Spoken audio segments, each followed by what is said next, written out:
Ladies and gentlemen, Mr. Walter Matthau. Seldom in history has one man captured so completely the heart, the mind, and the imagination of a people as did General of the Army Douglas MacArthur. In a military career that spanned more than half a century, he fought hard in the cause of freedom and justice.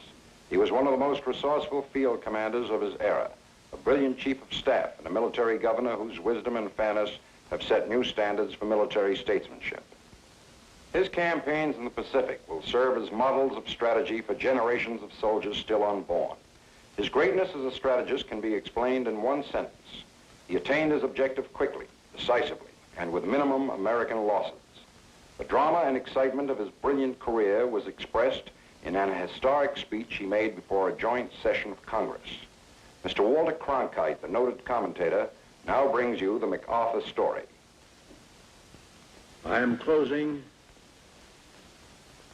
my 52 years of military service.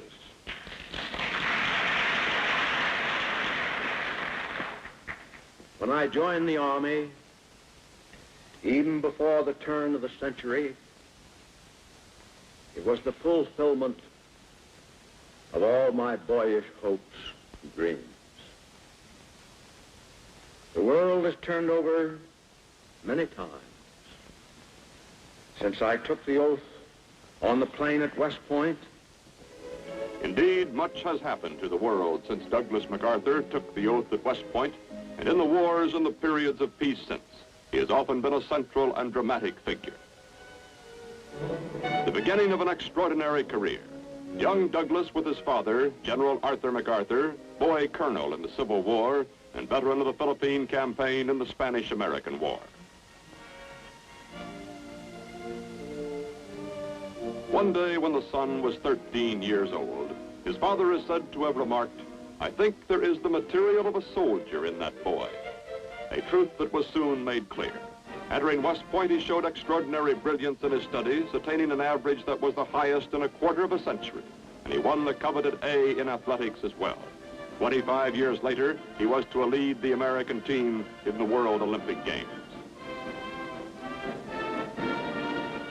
Meanwhile, the campaign in the Philippines was being brought to a successful completion under his father's able leadership.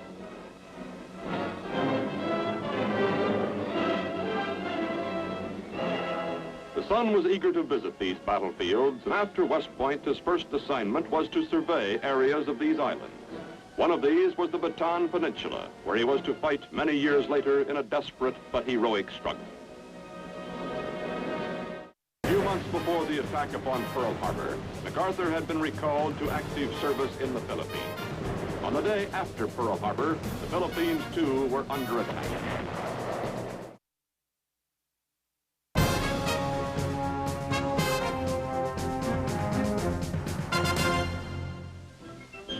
At the beginning of World War I, the plan was to use only regular Army divisions to oppose the powerful German Army.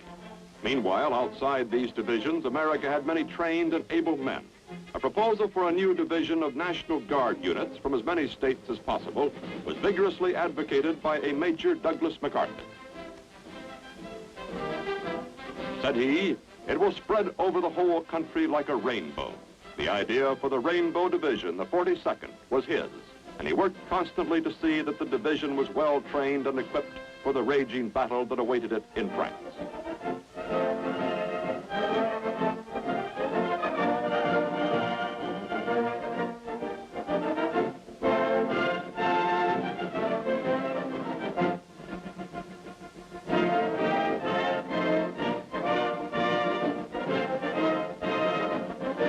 The Rainbow Division moved up to the front. Its full readiness, through the efforts of Colonel MacArthur, the division's chief of staff, was to prove fortunate indeed.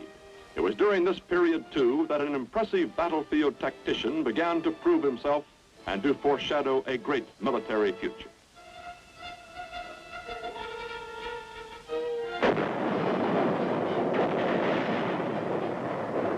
Soon known for brilliant decisions on the battlefield, Colonel MacArthur was also to gain a reputation as a man who faced danger completely unafraid. Before long, he was in command of the Rainbow Division, the youngest American division commander in the war.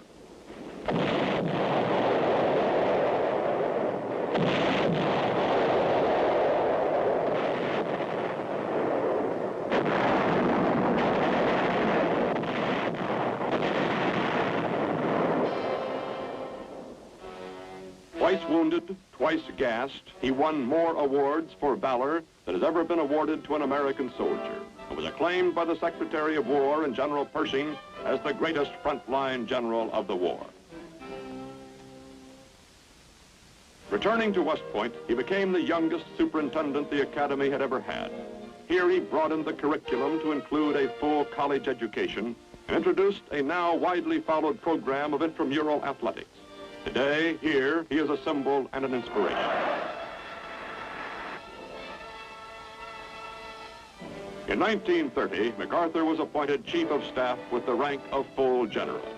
During his term of office, much of his time was spent in building an army that had been pared down to only 60,000 combat soldiers, a most difficult effort when an attitude of pacifism dominated the nation. In keeping with his principle of examining the military situation at close range, he toured Europe to observe the forces of other nations. In France, he was recognized once more for his outstanding military contribution to the Allied cause. In Germany, he foresaw the build-up for war.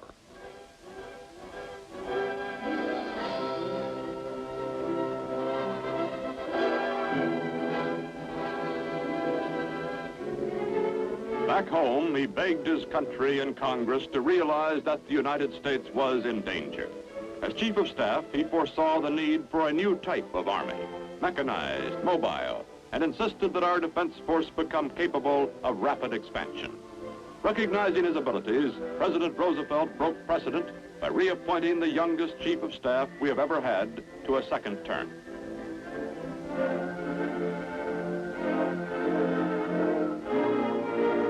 In the 20s, MacArthur had served in the Philippines, and in the 30s he was asked to return as their military advisor. A deep mutual regard between the Filipinos and MacArthur grew during this period. It was the basis for a gallant defense that was to come.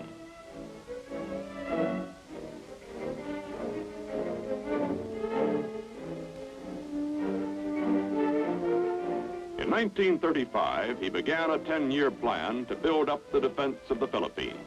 In World War II, it was to be these forces that MacArthur would lead in a desperate fight, and on this ground.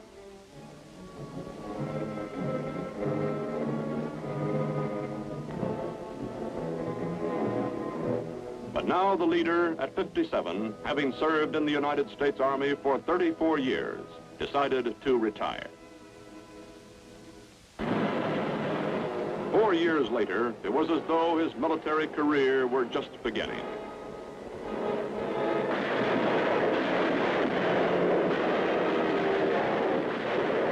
A few months before the attack upon Pearl Harbor, MacArthur had been recalled to active service in the Philippines. On the day after Pearl Harbor, the Philippines, too, were under attack.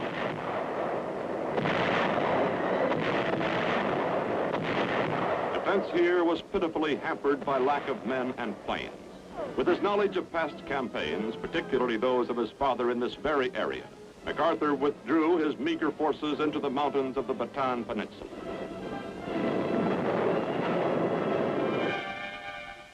From the rocky fortress of Corregidor, he directed an operation as crucial as any in the war.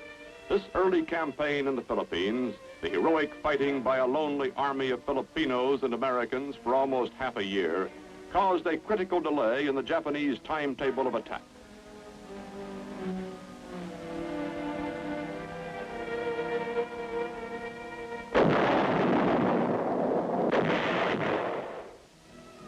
Back at home, the leader of the first desperate ground fighting became a symbol to a nation just beginning to gird itself for all-out war. The people found in him what they were beginning to discover in themselves, a spirit of intense determination.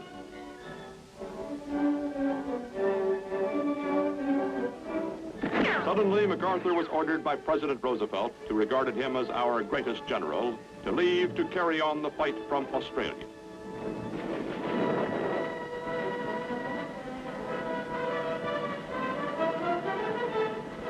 Leaving the Philippines hurt him deeply. As always, he wished to be at the front, beside his comrades.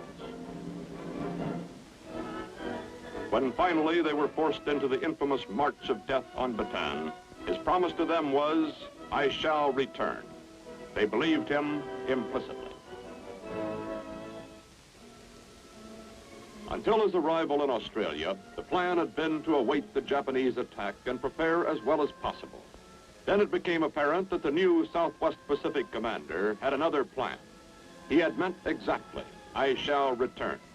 He was determined to carry the war to the enemy, to New Guinea, which was the direct route back to the Philippines. A long struggle lay ahead against huge numbers on countless islands. There seemed to be but one way: blast the enemy from every one of his island positions in the Pacific.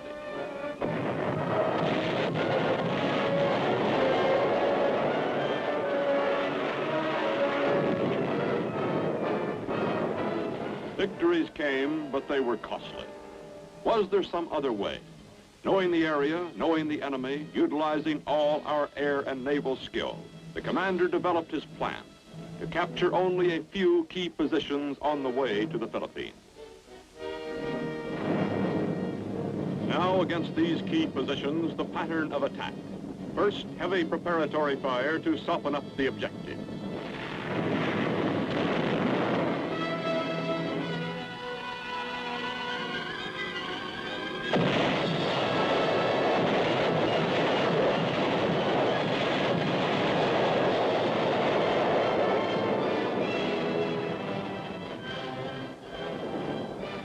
Next, the landing. These were varied, unpredictable. In each case, the selection was dictated by strategy rather than by sympathetic terrain.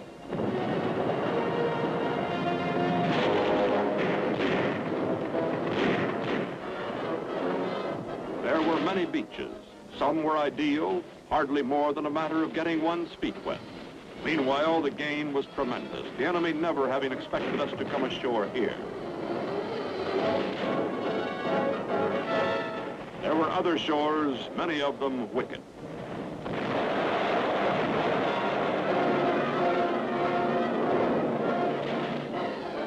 Sometimes the attack was in frail craft, sitting ducks for the enemy if surprise had not been accomplished.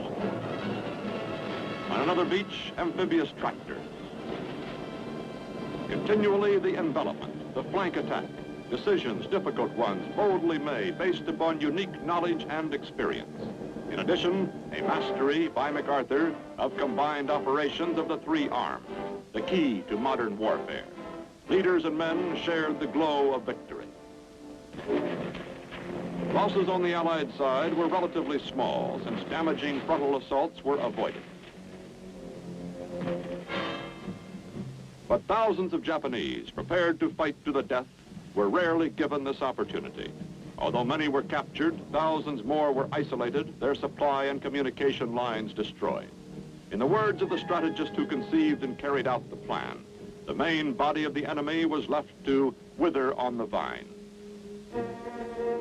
To the outside world, to many who saw the newsreels, the progress being made by the general was admired and applauded. But to those who understood MacArthur, they saw beneath every move his determination to return to the Philippines. This to him was a moral obligation. These islands, a second home and a place where he had left his comrades, were to be the springboard for ultimate victory over Japan. Invasions in the Southwest Pacific continued. To the commander, these hard-fought steps zigzagging along the coast of New Guinea were preliminaries, necessary ones. Finally, having gained the northwestern end of the island, with thousands of the enemy bypassed, there was no question in his mind as to the next objective. Aboard the battleship Missouri, an awesome ceremony was to take place, one which reflected the deep awareness of a great soldier, his understanding of war and peace, and the historic moment that this was.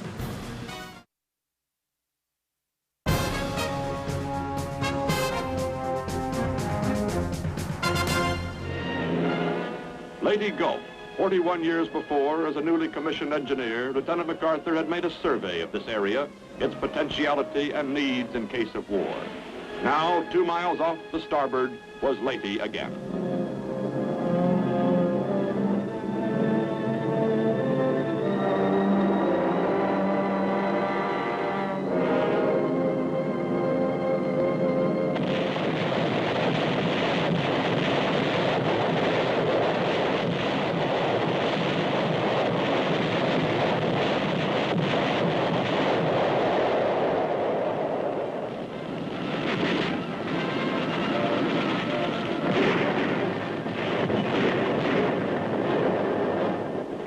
Once more, the enemy had not been ready for an attack. The commander watched with growing gratification.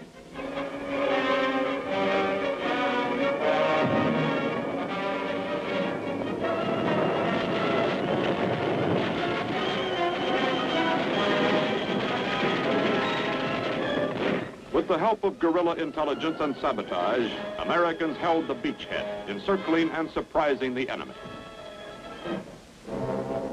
Now on the beaches of Leyte, a seemingly limitless supply of LSTs, men, and equipment, the result of carefully laid plans.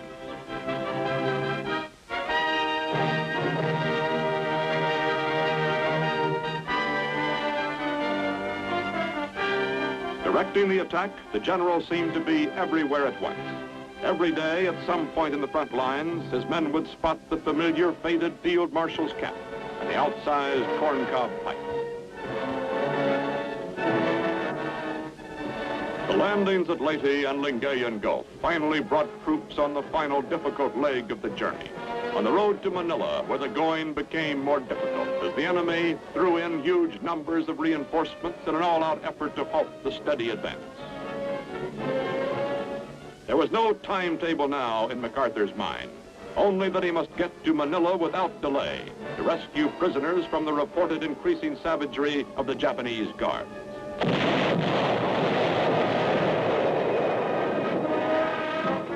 In Manila, the fighting was block by block.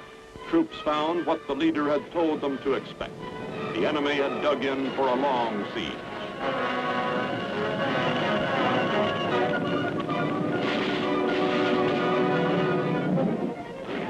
To the general, this was the return. This was the climax of the mission to which he was so deeply dedicated. And now, Corregidor.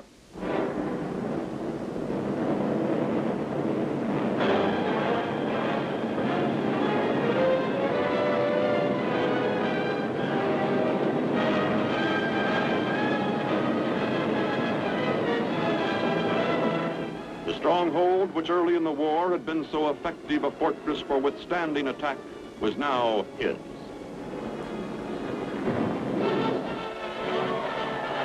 Finally, while civilians celebrated joyfully at one end of the city, and the enemy still fought bitterly at the other, MacArthur entered Manila. He had kept the soldiers' faith. Probably his greatest reward was the visit to prison camps. Santo Tomas, Bilibid, Cabanatuan, Los Baños. A series of daring surprise raids had rescued every prisoner held by the Japanese.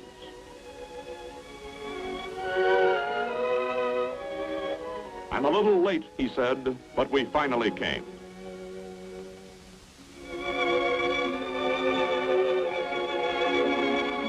Once more, Corregidor and the Philippines were under an American flag. Then, suddenly and swiftly, the war against Japan was brought to a close. As the principal architect of the Pacific victory, credited by the Chief of Britain's wartime Imperial General Staff as the greatest general of the war, MacArthur was the natural choice as Supreme Commander to enforce the surrender terms.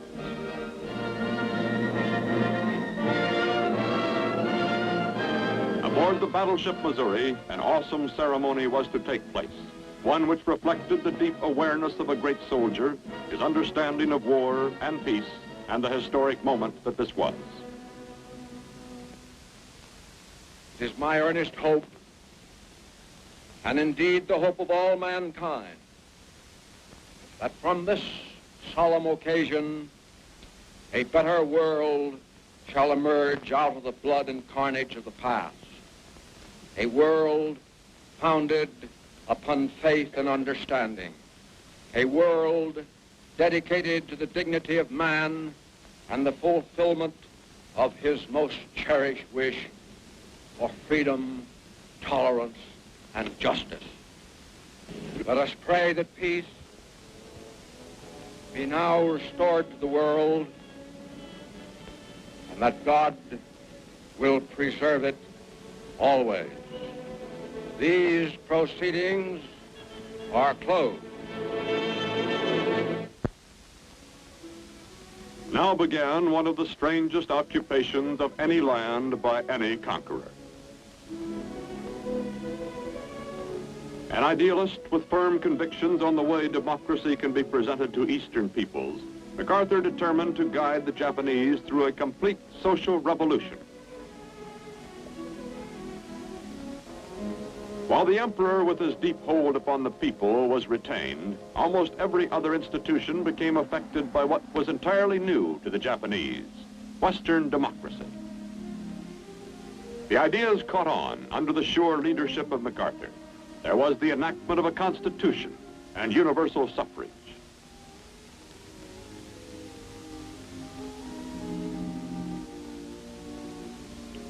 The National Diet, highest organ of state power, became responsible to the people. Monopolies were broken up. Land reform was instituted, which transformed tenants into owners. These rural capitalists became a strong bulwark against communism. In Japan, the social reforms urged by MacArthur proved one of the most successful experiments in history.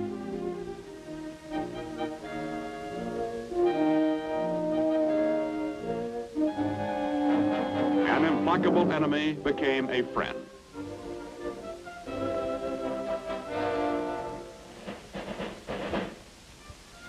During the occupation, the people took him to their hearts, and his family as well. His wife, she who had been beside her husband at Corregidor, and their young son, Arthur. The work of reform was going ahead when suddenly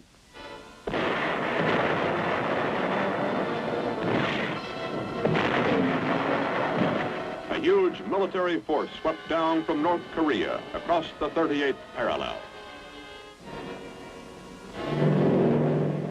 Handfuls of Americans serving as occupation troops in Japan were flown into South Korea in a rapid show of strength aimed at showing greater resources than actually were at hand.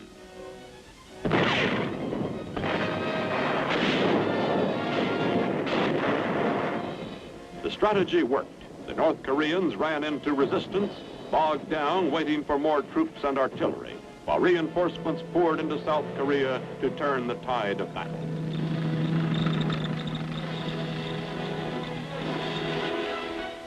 During the ensuing months, General MacArthur guided the war as Commander-in-Chief of United Nations forces in Korea. Again, he studied the fighting at close range, a man in his 70s, visiting battlefields as dauntlessly as he had many years before when a young officer in France.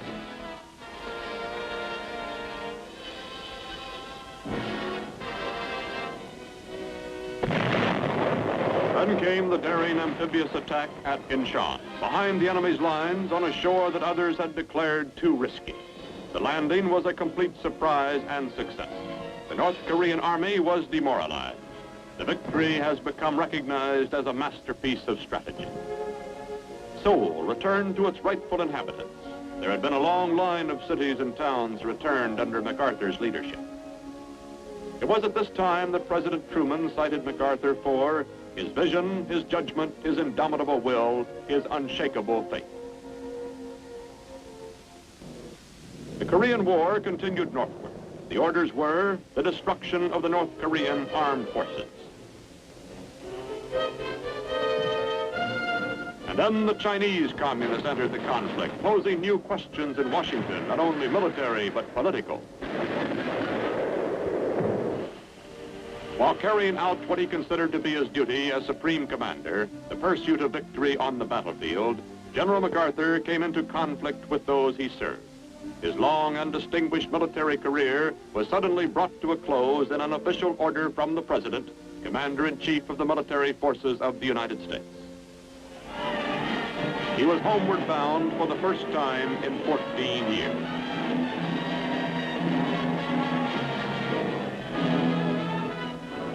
The San Francisco reception was the largest, the most vociferous the city had ever known.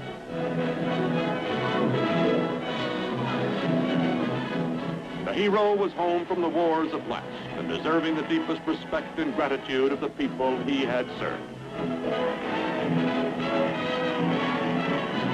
In the midst of the ovation, the husband graciously acknowledged that he had not stood alone. That this is not only my beloved wife, but my best soldier. In the nation's capital, greater than all the medals and honors of his career, was this final tremendous tribute. And then General MacArthur stepped down from the great panorama of history in which he had figured so brilliantly, with a soldier's words spoken from a soldier's heart. The world has turned over many times since I took the oath on the plain at West Point, and the hopes and dreams have long since vanished. But I still remember the refrain of one of the most popular barrack ballads of that day, which proclaimed most proudly that old soldiers never die.